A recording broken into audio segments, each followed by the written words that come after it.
Now, when I was 15 years old, I had a very important person in my life come to me and say, who's your hero? And I said, I don't know, I got to think about that. Give me a couple of weeks. I come back 2 weeks later. This person comes up and says, who's your hero? I said, I thought about it. You know who it is? I said, it's me in 10 years. So I turned 25, 10 years later. That same person comes to me and goes, so are you a hero? And I was like, not even close. No. She said, why? I said, because my hero is me at 35. So you see, every day, every week, every month, and every year of my life, my hero is always 10 years away. I'm never going to be my hero. I'm not going to attain that. I know I'm not. And that's just fine with me because that keeps me with somebody to keep on chasing. So to any of us, whatever those things are, whatever it is we look up to, whatever it is we look forward to, and whoever it is we're chasing, to that I say amen. Don't half-ass it.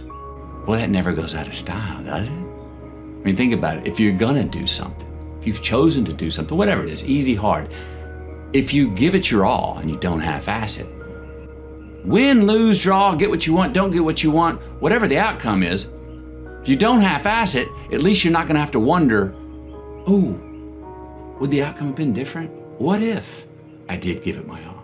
Wondering that is what keeps us up at night. Life is not easy. It is not. Don't try to make it that way. Life's not fair. It never was. It isn't now, and it won't ever be. Do not fall into the trap, the entitlement trap, of feeling like you're a victim. You are not. Get over it and get on with it. And yes, most things are more rewarding when you break a sweat to get them. You see, happiness demands a certain outcome. It is result reliant.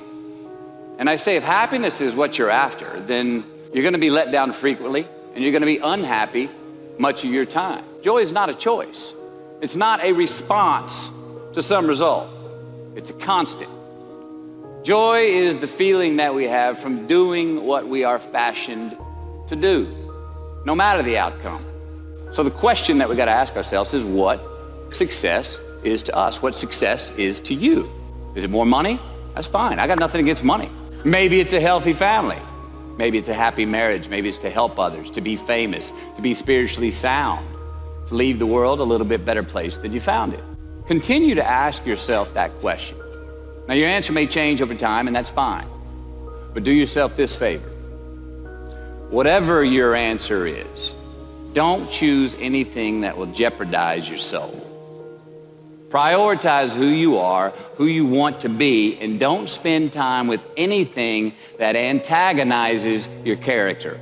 If life was nothing but green lights and we didn't have yellows and reds, things that make us pause, hardships, crises, times for introspection, then what the hell would it all be for? We need the yellows and the reds. That's how we evolve. That's how hopefully there's some ascension to our being. That's how we give some credit to time and growing older. If we were the same person today that we were 20 years ago, then what are we really doing in this life? What's it really all about? What's it really matter to show where we failed? If anything, I would say to my 15-year-old self, go fail more. If anything, I would say to you, go fail more. Forget them. Those people on the sideline that are saying the thumbs down or calling you something or being snarky, they're on the sidelines for a reason. We're all destined to have to do the thing that we fear the most anyway, at some point. So give your obstacles credit, and you will, one, find the courage to overcome them, or you will, two, see more clearly that they're not really worth prevailing over. So be brave, have courage, and when you do, you get stronger, you get more aware, you get more respectful of yourself and that which you fear.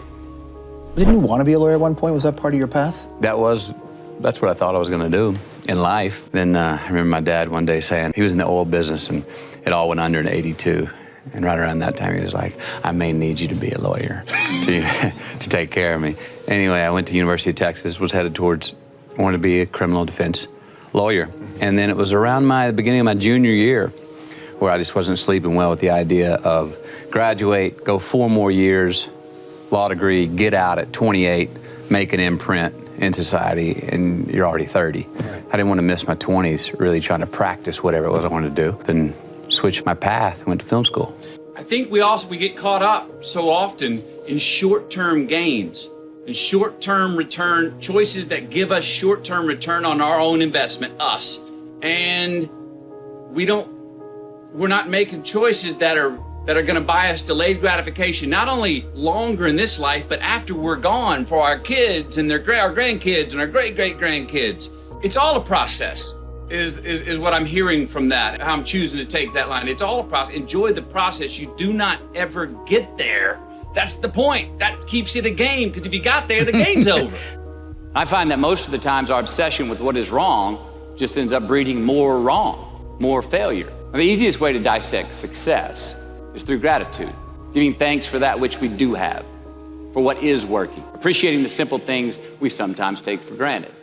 We give thanks for these things, and that gratitude reciprocates, creating more to be thankful for. It's really simple, and it works.